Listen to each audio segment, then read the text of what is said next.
Pessoal, e ainda aproveitando esses dias frios, e por que não a gente ainda correr para o verão, né, Ana? Para a gente tentar correr atrás do prejuízo e preparar principalmente a pele para esses meses que nós temos aí para frente. Mas, na verdade, a gente veio saber quais são os principais procedimentos, quais são os principais tratamentos que a gente pode aproveitar ainda nessa época do ano.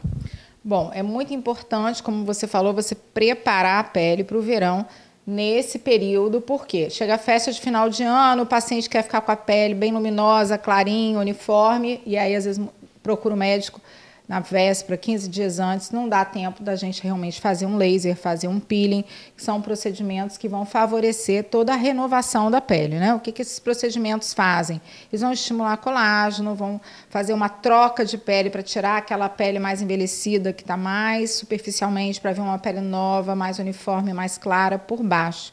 Mas para fazer isso, você tem que ter um preparo antes. Então, esses procedimentos não podem ser feitos você chegando no consultório do médico e falar, quero fazer um peeling hoje. Não, você tem que estar usando medicações que fazem parte do protocolo de preparo pelo menos 10, 15 dias antes. E muitas vezes uma única sessão de um peeling com ácido, de um laser, não vai ser suficiente para você ter um resultado interessante. Muitas vezes o especialista vai determinar um número de sessões que vai alongar esse tempo para 2, 3 meses, né? O laser, geralmente, a gente faz com intervalo para estímulo de colágeno de 1 mês. Então, você pode fazer uma sessão, por exemplo, em setembro, uma sessão em outubro, uma sessão em novembro, para começar, então, a ter um resultado muito bom em dezembro. E além dos tratamentos faciais, né, que aí incluem desde toxina, a harmonização da face com o uso de preenchedores, a gente tem alguns outros procedimentos menos invasivos que também vão fazer um estímulo, um boom de colágeno, como, por exemplo, os bioestimuladores, que são substâncias injetadas na pele, que não vão preencher, não vão dar nem volume, nem sustentação, mas vão melhorar a qualidade da pele, porque vão forçar o próprio organismo a produzir o seu colágeno. Então, os bioestimuladores têm sido muito indicados nos últimos anos, porque eles fazem toda uma sustentação natural, mantendo o contorno da face, que começa a ser perdido também, a definição da linha da mandíbula, a partir dos 30, 35 anos. E em relação a corpo também, o paciente tem que fazer bem antes do verão, porque os tratamentos corporais, eles necessitam ainda de mais tempo para dar resultado, porque são sessões ou de criolipólise, ou de radiofrequência, ou injeção de enzimas, que vão dar resultado depois também de 2, 3 meses. Então, aí, gente, isso daí que a Ana falou é de uma importância muito grande, porque às vezes nós vemos mulheres novas, né, que ainda estão assim, no auge da sua vitalidade, já procurando tratamentos que são mais invasivos, ao invés de procurar soluções mais saudáveis, como essa que você deu, de fazer o próprio organismo se auto-rejuvenescer, né? Isso, então é muito importante que a partir dos 25 anos você faça algum tipo de estímulo. Então, existe basicamente assim, um quarteto que é indispensável, que é o controle dos músculos da face com toxina botulínica. O quanto antes você iniciar o tratamento, logo que houver os primeiros sinais de tensão na região da testa, entre os olhos, ou uma tensão ao redor dos olhos, onde ficam os pés de galinha, você já tem que começar a fazer o tratamento preventivo, porque o ideal é que você não deixe a pele ficar com uma ruga estática, porque depois fica com aquela cicatriz, com aquela ruga que aparece em repouso, o resultado do tratamento com a toxina botulínica já não vai ser tão eficaz. Aí você já tem que associar outros tratamentos. Além disso, o segundo tripézinho, que seria o uso de preenchedores. Então, a partir dos 30 anos, geralmente a gente não perde só colágeno, a gente perde também a parte óssea, a parte de bolsa de gordura e até músculo. Então, com a modificação nessas estruturas que ficam embaixo da pele, com a diminuição da densidade de osso, com a diminuição das bolsas de gordura, a pele perde a sustentação e aí o que acontece? Ela vai deslizando para baixo e deslizando muitas vezes para frente, formando então um sulco nasolabial muito marcado e havendo uma acentuação perda de contorno, né? Dando um aspecto de uma pele, de uma face flácida, de um rosto cansado. Então, com o uso de preenchedores, a gente consegue dar uma sustentação, principalmente priorizando essa região de terço médio da face, para que você mantenha aquilo que você perdeu, teoricamente, com essa diminuição óssea, com a diminuição das bolsas de gordura. O terceiro tripézinho, que seria a utilização de bioestimuladores, que são substâncias que vão, então, como ácido polilático, hidroxiapatita de cálcio, a poliprolactona, fazer realmente esse fibroblasto, que é a célula que produz colágeno, a produzir mais colágeno. Esses procedimentos são como se fosse uma aposentadoria, que eu falo para o paciente. Quando você começa a fazer, eles têm uma durabilidade muito boa, de 1 ano até 2 anos de duração do efeito. E quando você faz isso, é como se você estivesse ali investindo na sua poupança de colágeno, porque a partir dos 30 a gente só perde. Então, se você vai fazendo esses procedimentos, você vai agir preventivamente e também corrigindo quando você já realmente apresenta sinais de flacidez. E o quarto, que aí já não é um tripé, né? Que já é um quarteto, que seria, então, os procedimentos de superfície que vão melhorar a qualidade da pele no sentido de cor, luminosidade, que aí a gente entra com peeling, entra com laser. E existem outros procedimentos também que já são menos utilizados, que é ultrassom microfocado, radiofrequência, que eles entram de forma ainda complementar, refinando ainda mais.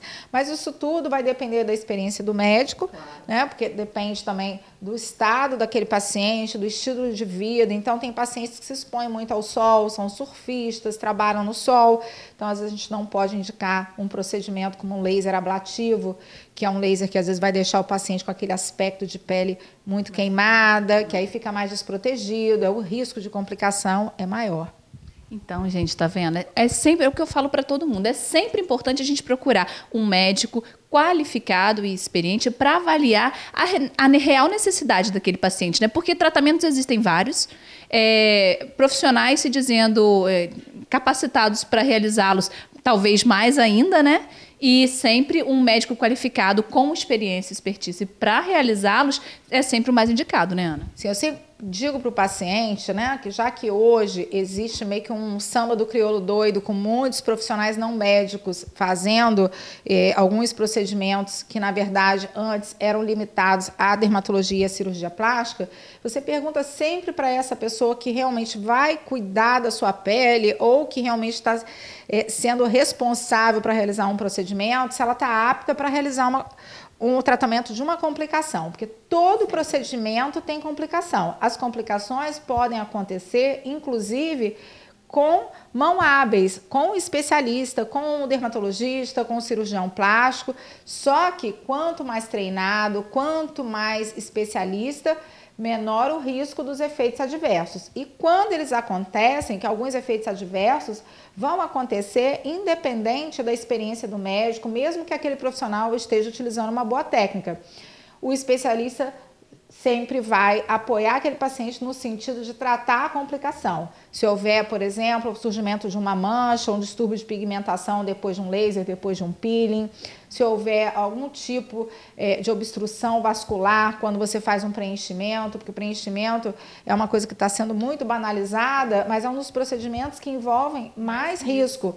Muitas vezes o paciente não sabe que não basta injetar, né? Se você for pensar que basta injetar, basta o profissional conhecer anatomia, como muitos fazem, né? Ah, não, eu conheço bem anatomia, eu estudei muito anatomia, mas não basta conhecer anatomia. Você tem que saber tratar as complicações, inclusive infecções e outros processos que são muitas vezes agudos e urgentes. Então, por exemplo, você está fazendo um preenchimento, o paciente ele sente uma dor no olho, isso pode ser um sinal de obstrução da artéria oftálmica, e aí aquele médico vai ter que correr para fazer uma injeção de um antídoto, que é uma enzima que dissolve o ácido hialurônico, isso quando é usado o ácido hialurônico, que a gente consegue reverter, e aí a gente tem que ter uma injeção retrobulbar, ou seja, dentro do globo ocular.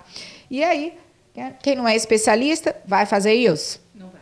Então, a gente tem que ter muito cuidado, porque inclusive em qualquer área da face que você preencha, você pode fazer uma obstrução vascular. Ocluir um vaso, isso aí, se não for revertido, vai ser sinônimo de necrose, de cicatriz e até cegueira.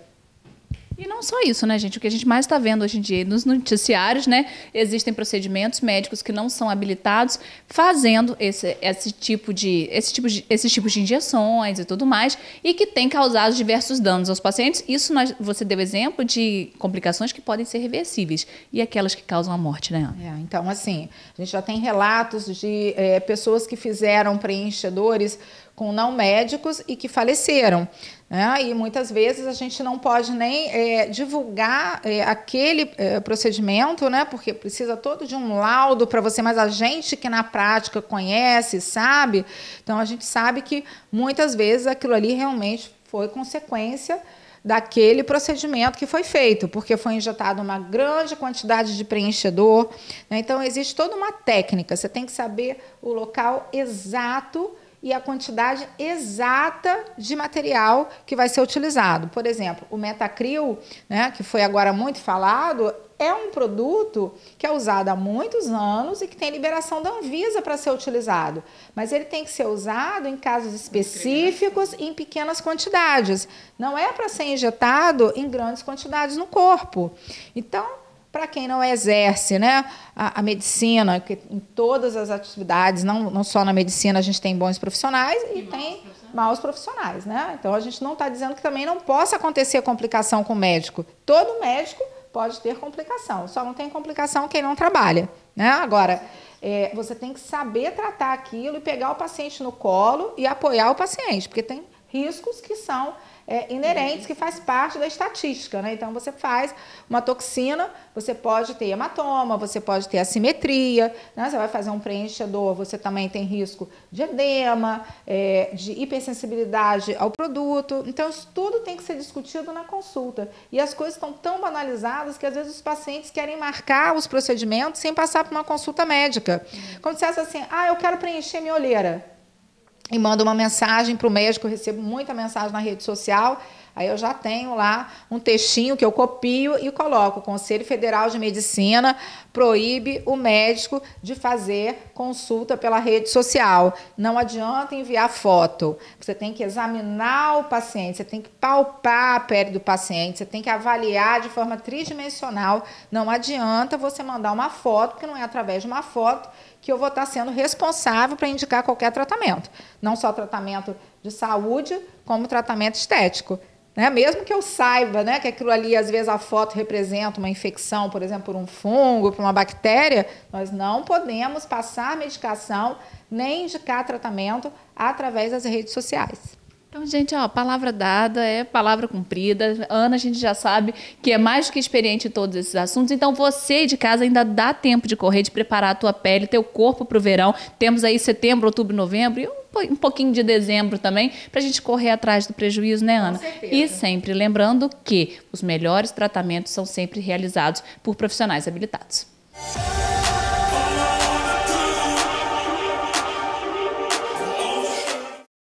Só aqui na loja de fábrica da Dorel você encontra o bercinho que acopla na cama, o Bambino, da Infante. Com regulagem de altura, função anti-refluxo, já vem com um mosqueteiro e abertura para acoplar na cama.